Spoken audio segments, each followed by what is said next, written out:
saya mau membacakan cerita di kitab Ar-Risalah Al-Qusairiyah. Jadi saya hanya membantu referensi-referensi yang diajarkan guru-guru kita. Ar-Risalah Al-Qusairiyah adalah kitab kesayangan Mbah Maimun karena dulu mbah beliau dapat ijazah dari Sayyid Umar Sato, kakaknya Sayyid Abi Bakar Sato yang punya kitab I'anatul Thalibin. Dan kitab itu dibawa ke Indonesia sampai ke saya sebagai murid beliau.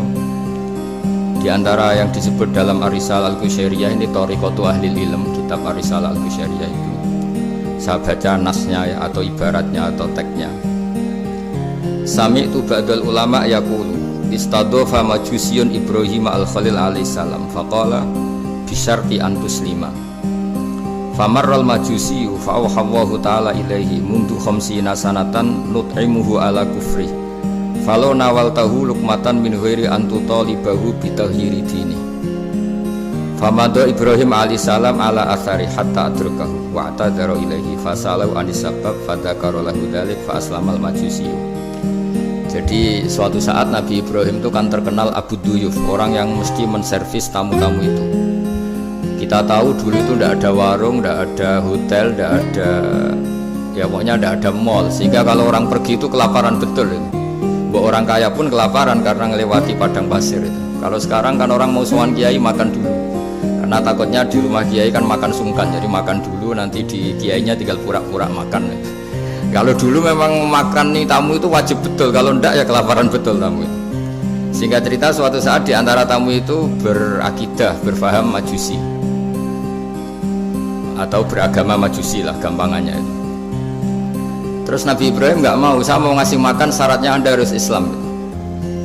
Akhirnya orang ini putus asa kemudian meninggalkan Nabi Ibrahim. Saat itu, saat orang itu meninggalkan Nabi Ibrahim, Allah memberi wahyu ke Nabi Ibrahim. Orang itu umurnya 50 tahun dan dia hidup karena tak kasih makan. Terus kata Allah, mundu khamsina sanatan nut'imuhu ala kufri. Saya yang Tuhan saja ngasih makan dia 50 tahun tanpa syarat dia harus Islam. Kamu baru dimintai makan sehari mensyaratkan Islam. Walhasil terus Nabi Ibrahim mengejar orang Majusi itu, terus monggo-monggo makan di rumah saya. Singkat cerita terus orang Majusi itu tanya, kenapa Anda berubah pikiran? Terus Nabi Ibrahim cerita bahwa beliau ditegur Allah kemudian harus melakukan itu. Jadi cerita-cerita seperti itu banyak. Dulu kita dengar para kiai sering cerita ketika seorang Yahudi rumahnya diusir Amr bin As untuk pembangunan masjid. Ketika lapor ke Sayyidina Umar, masjid itu yang mengambil tanahnya orang Yahudi harus dikembalikan ke orang Yahudi. Dulu guru-guru kita juga sering cerita Sayyidina Ali itu pedangnya dicuri sama orang Yahudi. Ketika ketemu di pasar atau di jalan, kemudian Sayyidina Ali yakin itu pedangnya, dilaporkan ke Qadhi Syurah. Setelah itu Sayyidina Ali diminta, buktinya apa, saksinya siapa kalau itu pedang Anda? Saksinya Hasan dan Husain. Tapi kata hakim, Said Hasan Husain itu keluarga Anda, tidak sah jadi saksi. Zaman itu Sayyidina Ali masih berargumentasi, waqad qala Rasulullah sallallahu alaihi wasallam Hasanun wa Husainun sayyida syababi ahlil jannah. Tapi kata Imam Sureh tetap standar saksi itu tidak boleh dari keluarga. Singkat cerita, qadhinya itu pakai standar hukum usul fikih, al-qaulu qaulu sahibil yad. Yang dibenarkan adalah yang sekarang megang barang itu. Ketika nggak ada saksi, al-musaddaq, yang dibenarkan al-qaulu qaulu sahibil yad, yang dibenarkan ya yang megang barang itu. Singkat cerita dimenangkan oleh orang Yahudi tadi. Setelah dimenangkan, Sayyidina Ali agak kecewa, masa seorang Amirul Mukminin sidang di pengadilan negeri kalah. Tapi orang Yahudi tadi akhirnya insaf, sadar sampai masuk Islam, sampai beliau ngendikan bihadza taqumus sama wal ard, karena ini langit dan bumi berdiri karena keadilan itu. Jadi ini cerita-cerita referensi yang bisa menolong teman-teman siapapun berkomunitas internasional. Karena pikiran saya sederhana ya, al ilmu yurisul ahwal, ilmu itu melahirkan sikap. Jadi kalau kita punya referensi yang cukup tentang toleransi, insya Allah kita hidup di mana saja punya toleransi, karena toleransi itu juga ajaran agama. Di antara yang diceritakan para guru-guru kita adalah ketika Nabi mau dibunuh oleh orang namanya Daksur atau Duksur, siapa nggak tahu KTP-nya saya. Kiai kalau baca Daksur. Ketika beliau sedang santai di satu tempat, tahu-tahu ada orang yang ngambil pedangnya kemudian bilang mayyamna'uka minni ya Muhammad, sekarang anda sama saya berdua, siapa yang bisa menghalangi kamu?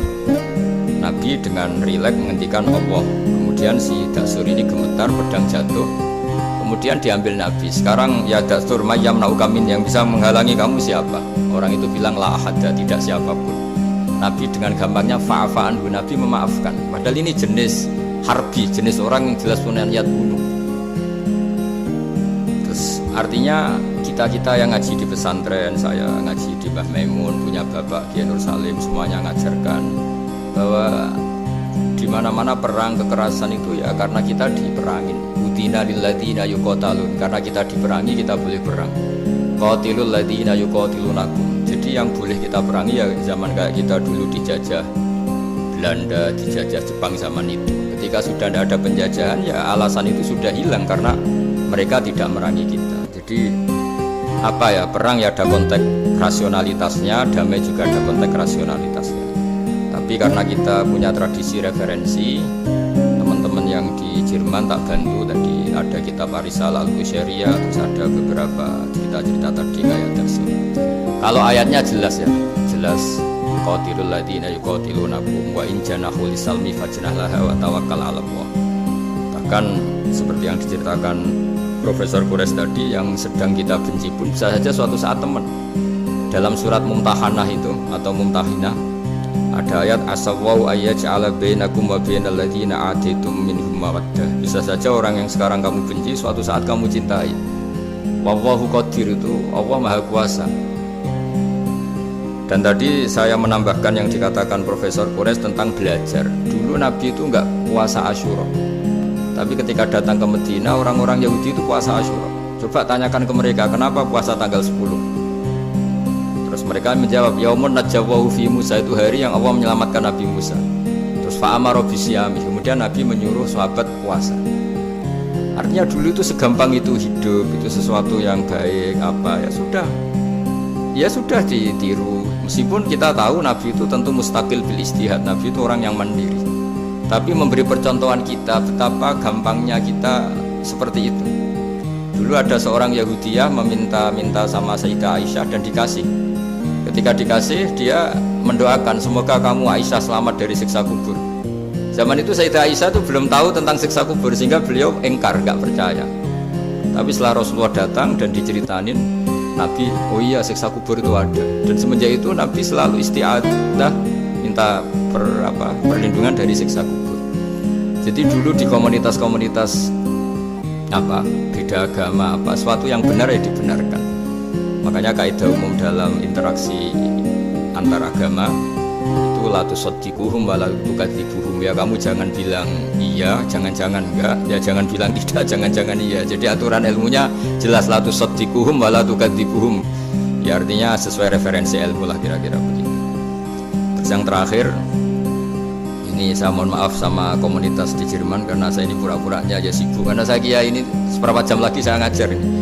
Nanti kalau saya ada ngajar di sini yang mengundang agak-agak dosa, jadi sama-sama ada dosa. Ini saya ya nuruti jenengan, tapi ya karena saya ngajar ini juga yang datang orang macam-macam, ada yang Kalimantan, Sumatera mau ngaji di sini. Ini seberapa jam lagi saya ngaji Sahih Muslim.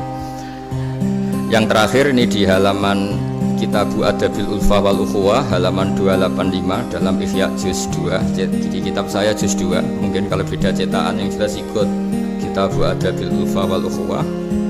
Di sini diterangkan oleh Imam Ghazali dengan beberapa riwayat yang disebut al-jiranu salasatun, bertetangga itu ada 3. Jarun lahu hakun wahid, ada tetangga yang punya hanya satu hak. Wajarun lahu hakoni wajarun lahu salah satu hukukin. Terus beliau cerita yang punya 3 hak itu ya tetangga, ya seagama, ya masih ada hubungan kerabat. Yang punya 2 hak ya tetangga, ya seagama. Terus wa amal ladzi lahu hakun wahid fal jarul musyrik. Yang punya hak 1 itu tetangga yang beda agama. Jadi intinya tetap dikasih hak meskipun beda agama.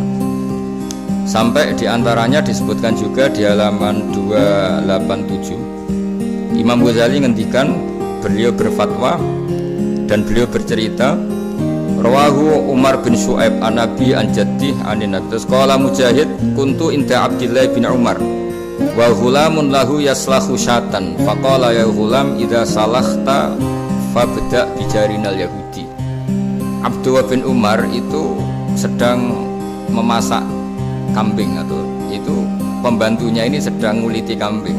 Itu pesannya Abdullah bin Umar, ya ghulam, idza salahta fabda bijarinal yahudi, nanti jangan lupa tetangga kita yang Yahudi. Ini di Ihya halaman 287. Hanya cerita kebaikan. Jadi cerita-cerita perang itu ya karena kita diperangin, tapi ya kalau kita dibaikin ya baik, itu ajaran Islam. Hatta qala dzalika miraron. Faqala lahu lima taqulu hadza. Ini pembantunya juga enggak langsung menerima. Kenapa? Saking enggak mau nerimanya diulang-ulang lagi oleh Abdullah bin Umar. Faqala inna Rasulullah sallallahu alaihi wasallam lam yazal yusina bil jar hatta khashina annahu sayuwarithu.